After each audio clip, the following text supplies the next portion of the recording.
nombre es Arturo Steinfort Álvarez, yo soy ingeniero ambiental y planificador de transporte y ambiente en el Centro para la Sostenibilidad Urbana y vengo a conversar sobre una introducción a lo que es la crisis climática y los efectos y perspectivas a futuro.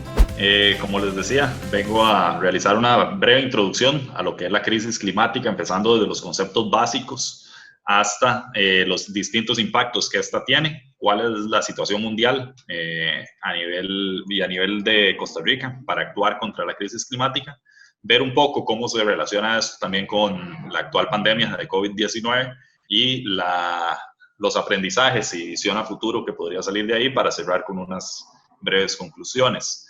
El tema introductorio lo voy a hacer relativamente rápido. Una de las cosas que permite la vida en la Tierra, según los científicos, es nuestra atmósfera y cómo las condiciones fueron dadas para poder sostener la vida en este planeta. Uno de los temas más importantes de la atmósfera es la capacidad de retener calor. Esto se puede ver también como los efectos invernadero, que precisamente es lo que realiza nuestra atmósfera en el planeta. Poder mantener ese calor proveniente de los rayos de energía solares y atraparlos para habilitar distintas condiciones que fueron las que permitieron la vida. El gas de efecto invernadero, bueno, los gases de efecto invernadero son de distinto origen, hay algunos de origen natural, hay otros de origen producido por actividades humanas, como la parte de combustión, y estos gases lo que hacen es que absorben y emiten radiación en forma de calor.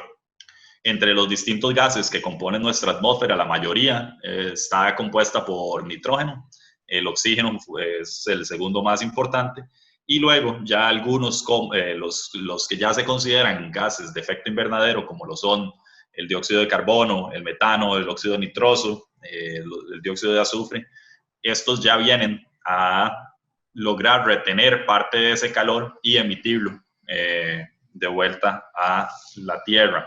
Entonces, estos son parte de los gases y su volumen en porcentaje en lo que es la atmósfera. Si bien vemos que el CO2, el dióxido de carbono, tiene un porcentaje relativamente bajo, es un porcentaje que hace la diferencia a la hora de poder mantener e irradiar ese calor debido a su composición molecular. ¿Cuáles son las fuentes o las principales emisoras de esos gases de efecto invernadero? Parte de eso es el sector industrial y en este caso la industria petrolera, precisamente por los distintos tipos de gases que salen de su producción como tal, tanto como de su combustión a la hora de utilizar esa energía. Creo que esta es una imagen bastante reconocible a nivel nacional, pre-pandemia, eso sí, ya se ha visto un golpe bastante fuerte a nivel del sector de transporte, pero el sector de transporte abarca o es responsable de casi el 15% de las emisiones de gases de efecto invernadero a nivel global. A nivel de Costa Rica, esto es un valor mucho más alto y está alrededor de 54% de las emisiones del país en lo que es sus inventarios de gases de efecto invernadero. El efecto invernadero, como les mencionaba anteriormente, el sol irradia, pega en las superficies de la Tierra, esa superficie lo que hace es rebotar parte del calor y la atmósfera también permite que parte de ese calor se quede adentro, otra parte que logre salir. Entonces, el efecto invernadero es lo que ha venido causando la crisis climática o, como se conoce a veces, el calentamiento global. Estos son, digamos, algunas palabras importantes: tiempo, clima, calentamiento global o crisis climática. Todas son distintas, no son necesariamente relacionables. El clima es un promedio regional o global de temperatura, humedad y precipitación. El calentamiento global o la crisis climática es la tendencia del incremento de la temperatura promedio del planeta, principalmente provocada por la acción humana, de acuerdo con la mayoría digamos, una amplia mayoría de científicos a nivel mundial. Estos son digamos, las anomalías o el crecimiento de la temperatura a nivel mundial desde que se llevan registros. Entonces vemos cómo las tendencias de distintos observatorios a nivel mundial cada vez va más al alza, aunque hay parte de ciertos años en las cuales reduce un poco la temperatura, pero vemos que la tendencia es al alza. Como hablamos un poco antes de cuáles pueden ser las fuentes de emisión, el sector de transporte es uno bastante importante y todo lo relacionado con el sector de consumo de energía, no solo a nivel de movilización como es el transporte, sino a nivel residencial, a nivel industrial, a nivel comercial. Todo esto viene a consumir energía que en muchos casos y en muchos lugares del mundo está basado en combustibles fósiles o en procesos de combustión. Entonces, estos procesos de combustión son los que generan estos gases de efecto invernadero. El sector de residuos, no solo los residuos sólidos, sino también los residuos líquidos que van a plantas de tratamiento, en el mejor de los casos, de aguas residuales, y si no, son descargadas directamente en cuerpos de agua, que ya causan otro tipo de problemas, no únicamente relacionados a cambio climático, sino también a la conservación de biodiversidad y conservación de fuentes de agua potable. Los residuos orgánicos, una vez que se disponen en sitios de disposición final, como son rellenos sanitarios o lo que en este momento se está tratando de eliminar, que son vertederos, estos, una vez que se descomponen, generan metano, y ese metano es un gas de efecto invernadero.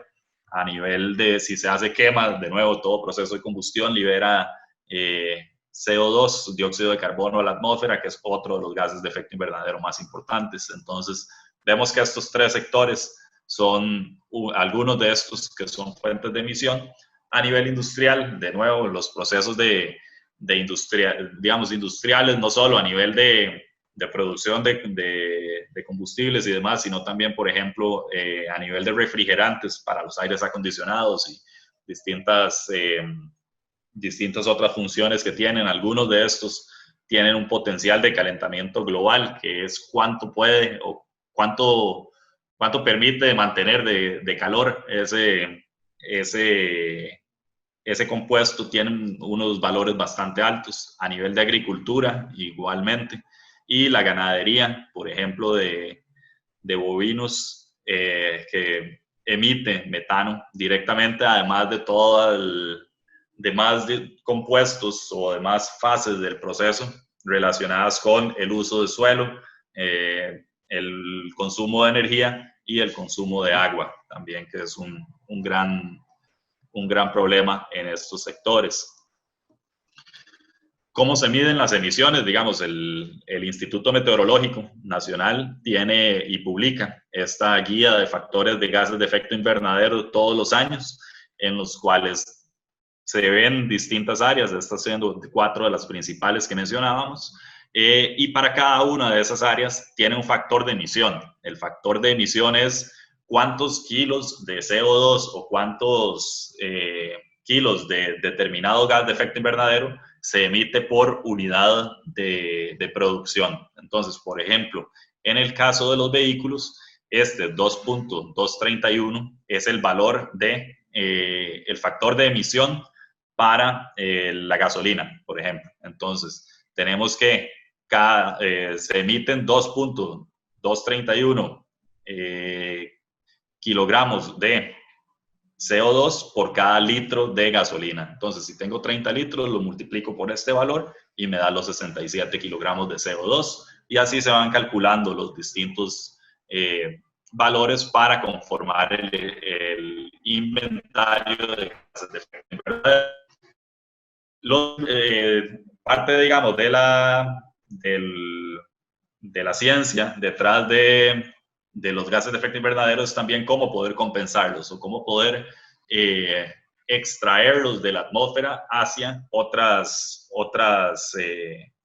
estados. Y esos estados se conocen como sumideros. Los mayores sumideros realmente son los bosques y todo lo que tiene que ver con absorción de CO2.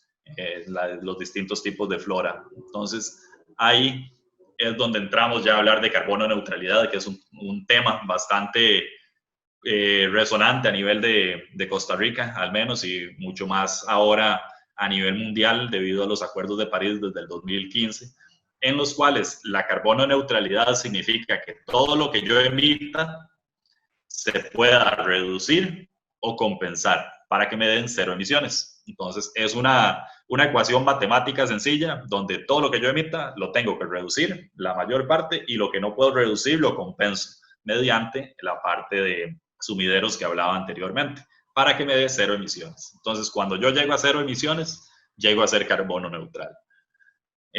Hay distintas maneras para llegar a esto y, digamos, aquí lo que vamos a ver es el análisis de ciclo de vida de una hoja de papel.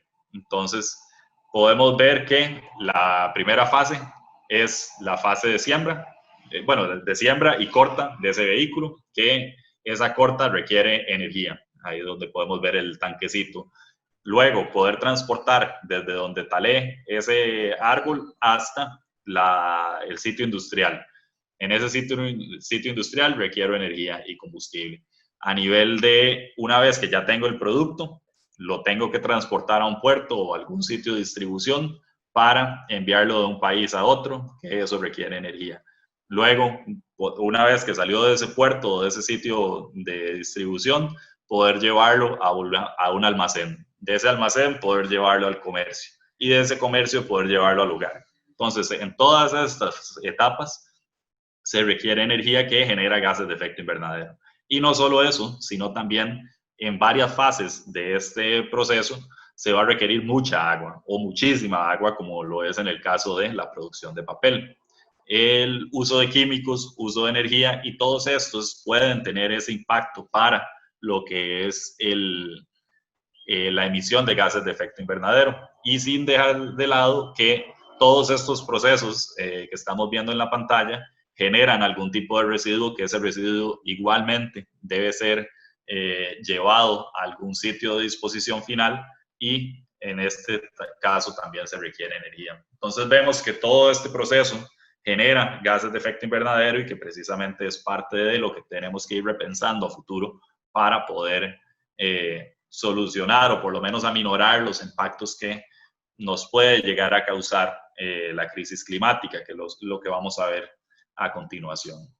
Entonces, podemos ver que hay un aumento de fenómenos meteorológicos extremos, no solo huracanes, como podemos ver aquí en la imagen con los distintos nombres, sino también de ondas tropicales que vienen a causar realmente estragos en países de distintas regiones, no únicamente Centroamérica y el Caribe, sino también en el sureste asiático y las islas del Pacífico. Bueno, y algunos lugares de Norteamérica, como en estos momentos se está dando en Estados Unidos. Aumentan también las olas de calor. Esto es uno de los huracanes recientes que hubo en el Caribe y en el sur de Estados Unidos, donde el huracán estuvo estacionado prácticamente sobre las Bahamas por más de 18 horas, causando daños enormes a nivel de la economía de las islas y además, obviamente, todo lo que es invaluable a nivel de vidas humanas. Entonces, este tipo de fenómenos se ha venido repitiendo cada vez con más frecuencia y con más fuerza, que es uno de los grandes impactos causados por la crisis climática. A nivel de, vamos a ver esto por aquí, a nivel de el deshielo, digamos, del derretimiento de los casquetes polares, ahí eso igualmente, debajo de esas capas polares existe superficie que es lo que se conoce como el permafrost. El permafrost puede llegar a tener almacenado varios de estos gases de efecto invernadero desde hace miles de años y a la hora de derretirse toda esta superficie de hielo se liberan esos gases a la atmósfera y además de otras cosas que pudiera haber ahí congeladas. Esto, como se derrite el hielo, viene a causar una subida en los niveles de los mares y dependiendo de cómo se dé, va a ir penetrando esa subida del nivel de los mares y va a ir haciendo que cuerpos de agua que están más cercanos a lo que son las costas y los niveles del mar se vayan salinizando, se les vaya pasando la sal del mar hacia esos cuerpos de agua y esto va a reducir también la disponibilidad y la calidad del agua a nivel mundial. El permafrost, como les mencionaba, era esta parte de la vegetación que queda justo abajito de los casquetes polares y no solamente es vegetación, sino también puede ser cualquier tipo de descomposición de materia orgánica que haya en la superficie. Otro de los grandes problemas y relacionado al aumento del nivel de los mares es la parte de erosión costera. Estas son fotografías tomadas aquí en Costa Rica en distintas zonas costeras y vemos cómo el aumento de esos sedimentos o de esa arena en las distintas áreas de la costa viene a inutilizar ciertos terrenos que en algún momento y hace no mucho estuvieron habitados. Entonces, poder prever esos impactos que va a causar en nuestras poblaciones costeras es bastante importante, y no solo en las nuestras, sino a nivel mundial, debido a que una gran parte de la población mundial vive en zonas costeras, sea de costa de mar o costas o riberas, en otras palabras. A nivel de incendios forestales, creo que este año ha sido uno de los años más severos en este tema. A inicios de año tuvimos todos los incendios en Australia. Esos incendios causaron la pérdida de biodiversidad, una pérdida de biodiversidad enorme, y ahora estamos escuchando también de incendios forestales en los estados de California y Oregon que han venido causando estragos a nivel de las poblaciones de estos lugares, y todo lo que es pérdida de biodiversidad, de propiedad, de productividad y todo lo asociado a salud pública también. Estas son imágenes semi-recurrentes en nuestro país, donde hemos notado también que si bien las lluvias no son tan extensas como eran antes, son más, digamos, más fuertes en menos tiempo. Esto lo que llega a causar es una saturación de los servicios de alcantarillado pluvial que tenemos, por lo que llega a causar inundaciones. Se dice que el 77% de las ciudades futuras van a experimentar un clima más similar al de otra ciudad que a su propio clima en este momento, y que 22% de las ciudades van a experimentar condiciones climáticas que nunca han experimentado y que tampoco se experimentan actualmente en el mundo. Vimos hace menos de un mes que en la temperatura en Los Ángeles alcanzó prácticamente los 50 grados Celsius, entonces este tipo de cosas viene a exacerbar los retos que estamos enfrentando actualmente, porque ya son efectos de la crisis climática. A nivel de biodiversidad, la pérdida de especies, el aumento de especies invasoras y la pérdida o blanqueamiento de los corales y su consecuente extinción de especies o pérdida de biodiversidad son parte de esos efectos que vienen a ser causados por la crisis climática. Este fue un artículo que salió el 15 de septiembre, el martes, en el cual ya se declaró que el mundo básicamente no alcanzó todas las metas que se había establecido. Bueno, no alcanzó ninguna de las metas que se propuso para 2020 en cuanto a lo que era protección a la naturaleza. Entonces, esto es una manera de abrirnos los ojos bastante claro de que no vamos por buen camino necesariamente, o que nuestros esfuerzos están siendo insuficientes en este momento. A nivel de demografía, también la crisis climática tiene bastante impacto. El año pasado esta fue una de los temas de conversación, las caravanas migratorias que iban desde todo lo que es América Central hacia Estados Unidos, precisamente por ser refugiados climáticos. Hay distintos conflictos que se pueden exacerbar por tenencia de recursos o por el uso de ciertos recursos que cada vez van escaseando más. Esto ha sido uno de los temas recurrentes en lo que es el Medio Oriente por la falta de agua y el control o la utilización de ciertos activos naturales como ríos que pasan por distintos países. Entonces, esto es un tema que se puede llegar y se va a llegar a agravar con el paso del tiempo y los impactos de la crisis climática. A nivel de seguridad alimentaria, no todos los productos realmente que estamos sembrando en este momento, el maíz, el arroz, la papa y el sorgo, pueden tener una reducción de rendimiento si las temperaturas mundiales siguen aumentando, y esos son prácticamente, bueno, 3 o 4 de los productos más importantes a nivel alimentario a nivel mundial, y esto igualmente viene a incidir en aumento de brechas sociales. No necesariamente van a ser los países con mayores recursos tienen mayor capacidad de adaptación que los países de menores recursos. Por lo tanto, bueno, recursos económicos en este caso. Por lo tanto, esas brechas entre esos países cada vez se van separando más, y a nivel interno de las sociedades también las personas con mayores ingresos económicos tienen mayores posibilidades de adaptación que lo que tienen las personas con menores ingresos económicos. Entonces, esas brechas sociales hay que cuidarlas y planificar para lograr reducirlas a nivel nacional y a nivel mundial.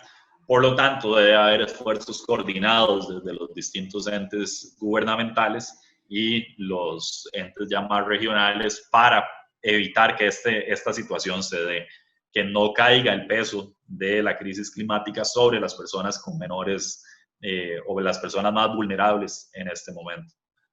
A nivel igual de la ciencia, lo que se ha venido haciendo desde el panel intergubernamental para el cambio climático, el IPCC, es que se han generado distintos escenarios de acuerdo con los aumentos de temperatura que se han proyectado.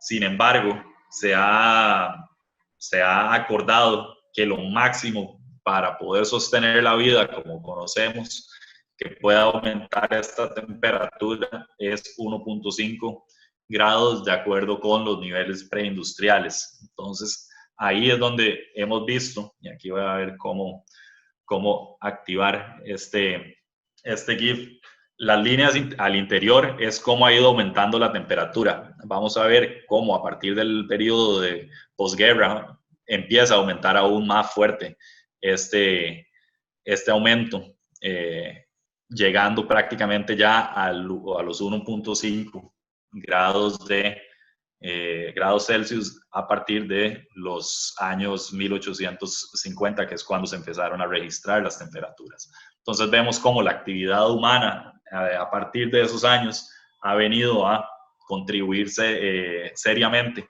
a estos aumentos de temperatura. Estos son los distintos escenarios que les mencionaba. A nivel de 1.5 de grados Celsius, vemos que el incremento en el nivel del mar, hablando en distintas áreas, vamos a ver primero el nivel del mar. Si aumenta el nivel del mar debido a ese aumento en temperatura, hay que desplazar 46 millones de personas. Si fuera un aumento de 56 centímetros en el nivel del mar, tenemos pocas oportunidades para poder realmente adaptar nuestra infraestructura. A los 3 grados, el deshielo de todo Groenlandia sería prácticamente completo. Y a nivel de 4 grados, tenemos ya prácticamente 470, 760 millones de personas en riesgo. Y el mar aumentaría casi que 9 metros. Entonces vemos que son escenarios que si no empezamos a planificar adecuadamente desde ya todas estas reducciones que necesitamos para mantenernos con vida, vamos a tener problemas severos al futuro. En cuanto a agua, de igual manera, llegando a ese límite establecido de 1.5, ya vamos a tener escasez de agua en varias áreas en el mundo. Y si llegamos a nivel de los 4 grados, vamos a tener básicamente condiciones extremas de sequía que van a ser no solo más fuertes, sino más frecuentes. En cuanto a comida, lo que les mencionaba anteriormente, el tema del trigo, el arroz, el maíz y la soya, van a haber problemas con sus producciones, y si ya tenemos los 4 grados, vamos a tener altos niveles de inseguridad alimentaria. A nivel de plantas y animales, vemos que los arrecifes de coral ya están en peligro y no hemos llegado ni siquiera a ese 1,5. Si llegamos a los 4 grados, vamos a tener que la mitad de plantas y animales van a estar extintos. Entonces, los impactos del cambio climático realmente son, bueno, de la crisis climática son realmente severos, y tenemos que actuar lo más pronto posible precisamente para evitar que sean aún más graves de lo que ya están siendo. ¿Qué se ha hecho a nivel mundial? A nivel mundial vemos este gráfico que nos explica las emisiones de CO2 per cápita o por persona de los distintos países del mundo. Vemos que los países que están en verde emiten menos de 0.22 kilogramos por persona, toneladas métricas por persona al año, cuando vemos que los países en rojo, en general, países más desarrollados a nivel de economías, son países que emiten más de 9 toneladas per cápita por año. Entonces vemos que una persona en Estados Unidos emite muchísimo más que una persona en Mali o en Madagascar, en este caso. Y a nivel de sociedades a lo interno, vemos que una persona en el 1% más de mayores ingresos utiliza 175 veces más carbono que una persona en el 10% de los menores recursos. Entonces vemos que igual la crisis climática está relacionada con esa desigualdad social que vivimos actualmente. Las conversaciones a nivel de la crisis climática vienen desde 1992 en las conferencias de Río de Janeiro, y a partir de 1995 se había firmado el protocolo de Kioto, que buscaba reducir esos niveles de gases de efecto invernadero. No todos los países realmente fueron firmantes o adoptaron como obligatorio este protocolo, por lo que en 2015 se renegociaron debido a que ya estaban expirando, y se acordaron en París nuevas condiciones que prácticamente todo el mundo había aceptado hasta recientemente Estados Unidos, que dio su señal de que se va a desadherir al pacto. Una de nuestras coterráneas, que fue Cristiana Figueres, fue parte de las líderes como la secretaria ejecutiva de la conferencia Marco, y que fue parte del equipo que logró este pacto histórico realmente a nivel mundial. Esto permitió que cada país entonces lograra determinar sus contribuciones nacionales para reducción de gases de efecto invernadero en los distintos sectores. Entonces, aquí vemos cómo distintas proyecciones basadas en los escenarios que vimos anteriormente de 1.5, 2, 3 o 4 grados pueden llegar a tener efecto en esta nueva situación mundial generada a partir de 2015 de esfuerzos y políticas de reducción de gases de efecto invernadero. Esto fue una noticia que realmente que se dio a finales del año pasado, que ocurrió en Costa Rica, y lastimosamente no se logró continuar la COP, que es la conferencia de las partes en Chile, a fin de año, sino que se realizó en España. Son espacios de diálogo y espacios de acuerdo para poder hacer frente a todo lo que es la crisis climática. Entonces, el país tiene una reputación bastante fuerte a nivel mundial en todo lo que es tema climático y ha venido posicionando distintos temas. Entonces, uno de estos es la protección de bosques, que ha sido el país un ejemplo en la reversión de esa tendencia de deforestación a través de los años, protección de océanos y la adaptación basada en ecosistemas. Un paréntesis ahí para no adentrarme mucho en las próximas presentaciones de la próxima gente, cómo está haciendo Costa Rica estos esfuerzos para combatir la crisis climática.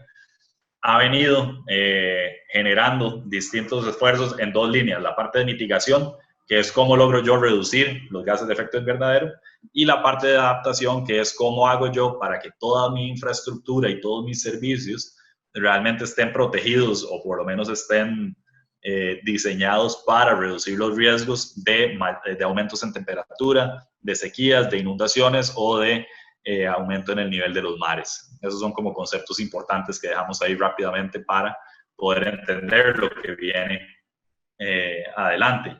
El país, no sé si conocen que había declarado desde 2007 que iba a ser carbono neutral para 2021. Y si recordamos lo que hablamos anteriormente, la carbono neutralidad es que todo lo que yo emito lo tengo que reducir y lo que no logro reducir lo puedo compensar para alcanzar cero emisiones. Este país ha sido uno de los líderes en impulsar este tipo de metas a nivel global y ha venido trabajando en distintas metodologías para certificar que organizaciones o cantones ahora son carbono neutral. Entonces, todo este proceso viene primero por identificar cuáles son mis fuentes de emisión y luego cómo las puedo reducir y cómo las compenso para poder alcanzar cero emisiones.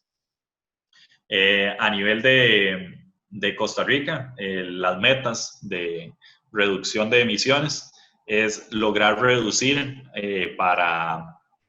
bueno, 9.374.000 toneladas de CO2 equivalente netas al 2030 y llevar este valor aún más bajo a 2050 a menos de 6 millones de toneladas de CO2 equivalente. Esas son las metas que hemos planteado.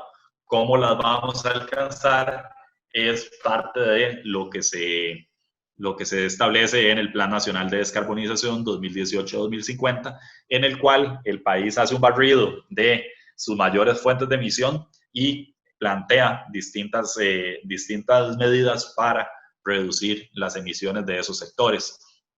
Entonces vemos aquí cómo el caso base es la línea roja y el caso base nos indica que si no hacemos nada, si seguimos como estamos ahora, nuestras emisiones van a ir aumentando bastante en los próximos años de aquí a 2050, que es el periodo del estudio o del plan nacional, y cómo en los distintos sectores podemos ir reduciendo este consumo o esta emisión de gases de efecto invernadero. Vemos que a nivel de industria, de manejo de residuos y el sector agrícola, que son estas dos líneas más azules, vemos que estas han tenido o podrían tener una reducción bastante importante a nivel de las intervenciones del Plan Nacional de Descarbonización, mientras que lo que son procesos industriales y el sector energía, que es donde se encuentra el sector de transporte, se estabilizan y reducen al menos un poco en comparación con su escenario base. Entonces, eso es de bastante importancia para el país para poder planificar a futuro. Estos son los distintos ejes que contempla el Plan Nacional de Descarbonización. Vemos que los primeros tres tienen que ver con el sector de transporte, el cuarto sector con la energía eléctrica, el quinto con las edificaciones, el sexto a nivel industrial, séptimo con gestión de residuos, y ya los tres siguientes son más basados en uso de suelo y el tema agrícola. A nivel de cómo hacerlo, cuáles van a ser las estrategias, hay varias transversales. Necesitamos unas reformas institucionales, reformas a nivel de el sistema recaudatorio de impuestos a nivel de financiamiento e investigación, de inversión extranjera directa. Luego, a nivel de digitalizar, necesitamos modernizar el país y cómo podemos también obtener datos en esa modernización. Necesitamos, obviamente, procesos de educación y de crear una nueva cultura a nivel nacional, que si bien ha ido bastante avanzada en otras áreas, no necesariamente en áreas de la crisis climática hemos avanzado tan fuerte como podríamos. Una transición justa para evitar que esas brechas sociales se sigan abriendo, como mencionamos anteriormente, y tener en cuenta las distintas poblaciones vulnerables para poder incluirlas, garantizarles sus derechos humanos y lograr que todo este enfoque también tenga una perspectiva de género incluida, debido a que las mujeres son más propensas a sufrir los embates de la crisis climática de lo que terminan siendo los hombres. Entonces, todo ese tipo de cosas es parte de las cosas que tenemos que ver. Sabemos que a nivel nacional no necesariamente está lo mejor posicionado este tema. Algunas personas y posiciones políticas consideran que esta transición hacia la descarbonización no es económicamente favorable, aunque ya vimos anteriormente todos los efectos negativos y costos que va a tener a nivel del mundo y aún más a nivel nacional, donde si perdemos mucha de esa biodiversidad y de todos esos beneficios turísticos que tiene el país, a nosotros nos impactaría de una manera bastante seria el no hacer nada para solucionar la crisis climática. La promoción de petróleo y gas natural realmente viene a ser contraproducente y cortoplacista a nivel de desarrollo económico, precisamente por todos los efectos negativos que vienen asociados a la emisión de gases de efecto invernadero, precisamente de combustibles fósiles. Entonces, este tipo de soluciones de corto plazo no vienen a ser una solución real a nivel nacional y menos a nivel mundial. Entonces, todo este tipo de ideas son ideas que nos acelerarían la catástrofe que se está previendo si no logramos reducir todo este tipo de fuentes de emisión de gases de efecto invernadero. El país además tiene una política nacional de adaptación. Vimos que el cambio climático tiene dos áreas principales. Bueno, la crisis climática tiene dos áreas de solución principales: la mitigación, que es lo que vemos con el Plan Nacional de Descarbonización, y la adaptación, que es lo que vemos con la Política Nacional de Adaptación. Y esta adaptación se va a hacer con base en ecosistemas y en comunidades para reducir la vulnerabilidad, los daños y las pérdidas ocasionadas por la crisis climática, poder fortalecer las capacidades y condiciones de resiliencia, que es qué tanto, una vez que me impacta una crisis, qué tanta capacidad tengo yo de recuperarme lo más pronto posible y venir aún más fuerte y más precavido. Y luego, qué oportunidades podemos aprovechar como país en cuanto a temas de adaptación y cuál es nuestro rol como personas y como ciudadanos y ciudadanas. No solo actuar a nivel individual, sino también actuar a nivel grupal. Vemos que nuestras dietas realmente vienen a tener impactos a nivel de emisiones de gases de efecto invernadero. Vemos ahí arriba cómo los distintos tipos de dieta pueden venir a reducir esas emisiones de gases de efecto invernadero. Una persona que, por ejemplo, consume más carne de res puede generar mayores emisiones de lo que puede generar una persona que no consume res, por ejemplo, que consume carnes pero no consume res. Y si es vegetariana o vegana, incluso emitiría mucho menos. A nivel de consumo, vemos que también debemos pensar mejor nuestros hábitos de compra y de consumo. Vemos que hay embalajes que realmente son innecesarios. Evitar generar ese tipo de residuos, que todos estos residuos eventualmente van a dar a un relleno sanitario o a poder desviar esos residuos mediante estrategias de reciclaje a nivel nacional y a nivel de hogar. E igualmente el uso de ropa y nuestros hábitos de consumo de prendas también pueden llegar a tener un impacto grande, especialmente por todo el ciclo de vida de la ropa, que tiene un consumo de agua bastante importante, consumo de energía bastante importante, entonces poder mantenerla lo más posible en funcionamiento debido, por decirlo de alguna manera, para evitar esos consumos. A nivel de movilidad, movilidad es el tema en el que yo me enfoco principalmente. Nuestro país tiene una dependencia bastante severa de los combustibles fósiles para precisamente la movilidad de las personas, y de distintas experiencias a nivel mundial de todo tipo de países han demostrado que la promoción de modos activos de transporte, sea peatonal o sea en bicicleta, no solo viene a reducir claramente las emisiones de gases de efecto invernadero, sino que también viene a mejorar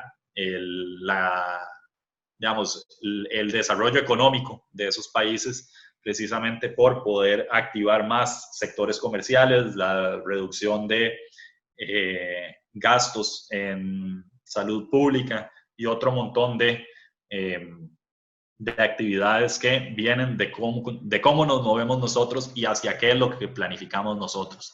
Entonces, romper esa dependencia de los vehículos privados, que además son un costo bastante elevado para cada persona, es una necesidad a nivel del país. ¿Cómo poder también incidir nosotros como personas? Integrándonos a distintas conversaciones sobre temas de crisis climática, como lo es este congreso. Toda esta información nueva que vayamos aprendiendo, poder irla diseminando a nuestros círculos sociales y poder ir sembrando esas semillas de cambio que poco a poco van germinando. Informarse y participar, no solo a nivel comunitario, sino también a nivel nacional, brindar nuevas ideas, que todos tenemos distintas perspectivas en estos temas y distintas maneras de solucionar, y todas esas maneras realmente son bastante valiosas a nivel nacional y a nivel global. Vimos como una estudiante de escuela en su inicio y ahora ya colegio en Suecia ha venido cambiando la manera de que nuestras juventudes han visto este tema y han identificado y se han dado cuenta de que estas generaciones van a tener que vivir aún más los impactos que tiene la crisis climática sobre sus vidas, más que lo que nosotros lo estamos viviendo en este momento, y cómo esas voces tienen muchísimo valor para la planificación a futuro. Y a raíz de las acciones de Greta Thunberg, han venido surgiendo distintos movimientos de protesta social a nivel de juventudes que precisamente buscan causar cambios fuertes en políticas públicas para garantizar sus niveles de vida a futuro, que es algo que tenemos que tomar en cuenta. A nivel de cómo la pandemia ha venido a relacionarse y a afectar en cierto modo el cambio, bueno, la crisis climática. La pandemia ha hecho algo que, si bien la crisis climática ya lo había demostrado, lo ha logrado vivir aún, o lo ha logrado ejemplificar aún más debido al corto tiempo en el que realmente se está dando, y ha expuesto las desigualdades no solo a nivel de países, que los países más vulnerables pueden llegar a ser los países con menos ingresos económicos, sino también a nivel de la misma sociedad, que las distintas, digamos, las personas que se han visto más afectadas en distintos países son personas pertenecientes a poblaciones vulnerables, sea por una condición económica, sea por condiciones culturales o étnicas. Entonces, esto se ha expuesto mucho en la pandemia y se va a exponer aún más conforme vayan agravándose estos impactos de la crisis climática. Estas deficiencias han venido causando muertes en poblaciones más vulnerables. Hemos visto en Estados Unidos, por ejemplo, que las poblaciones afrodescendientes han venido sufriendo mucho más los impactos que las poblaciones blancas. en este país. A nivel de crisis climática, por ejemplo, habitantes de las islas del Pacífico han visto cómo sus islas han ido desapareciendo poco a poco y han tenido que ir migrando hacia otras comunidades que no son las propias y que han perdido todo su patrimonio cultural y su identidad precisamente por temas de la crisis climática. Así que necesitamos realmente volver de una mejor manera. El normal que teníamos anteriormente era una situación que no servía, era una situación que venía agravando esas diferencias a nivel mundial y a nivel local en cada uno de los países, por lo que necesitamos volver de una mejor manera. Tenemos que construir un futuro mucho más resiliente y un futuro mucho más sostenible. Hemos aprendido algunas cosas de la situación de la pandemia de COVID-19, sin duda, que ha sido los esfuerzos coordinados que tienen no solo a nivel nacional, sino a nivel mundial. Cómo las respuestas de cierre de fronteras y distintas cosas que se coordinaron a nivel mundial, o por lo menos se pudieron haber coordinado mejor a nivel mundial, han venido a dar luces de qué podría hacerse para combatir los impactos de la crisis climática a futuro. Una de las cosas que se ha mencionado bastante es que durante estos meses de cierres completos o parciales en distintos países se redujeron las emisiones de gases de efecto invernadero. Sí, se lograron reducir, pero se redujeron por desastre, no por diseño. Entonces, esa reducción por diseño es lo que necesitamos ahora. No necesitamos más desastres para hacernos caer en cuenta de que necesitamos reducir nuestras emisiones de gases de efecto invernadero. El COVID, y aquí lo pueden ver a mano derecha, cómo afecta en las distintas áreas de acción de los Objetivos de Desarrollo Sostenible. Entonces, por ejemplo, a nivel de ciudades, que es la número 11, vamos a tener poblaciones, que las poblaciones que viven en condiciones más deficientes van a tener mayores riesgos a la exposición de COVID y además poder, debido a su alta densidad poblacional en esos sitios con pobres condiciones de saneamiento y de vivienda, poder incluso replicar más este tipo este contagio de COVID-19. A nivel de, por ejemplo, de agua y saneamiento, puede haber causado también, no solo por COVID, sino por la crisis climática, disrupciones en el acceso a agua y en el acceso a facilidades para el lavado de manos, por ejemplo. Y esto viene a potenciar la transmisión de la enfermedad. Entonces, todo este tipo de cosas viene relacionado no solo con COVID en este momento, sino con una gran cola que trae la crisis climática que vendría a agravar este tipo de acciones que necesitamos que se lleven a cabo para lograr mejorar el bienestar de toda la población a nivel mundial. Entonces necesitamos reimaginar nuestra economía, hacerla sostenible y resiliente. No podemos dejar de lado de que esto no es una labor de un solo país, sino es una labor internacional que es clave.